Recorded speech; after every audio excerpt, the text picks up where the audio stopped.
welcome to Ayesha's Twin Nails Art and Craft Gallery. My name is Ayesha and this is my platform. A platform whereby we do artwork, anything concerning creativity. So today we're gonna make some bracelet. So stay tuned as I take you through the process. So we need some string and we need our beads and then our bolts. Stay tuned. We need some scissors as well. This is my wiring stuff.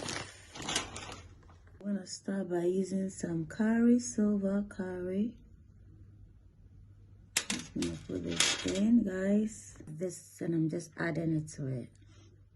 Guys, this is what it's looking like at the moment. Just gonna continue.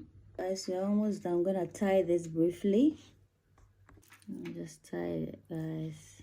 So guys, I'm just gonna try and see if we can lock this so it doesn't come out. Let's see, you can just maybe, yeah. Hope you like it. Give me a thumbs up for like. Don't forget to subscribe. Until then, it's a goodbye from me to you. Bye.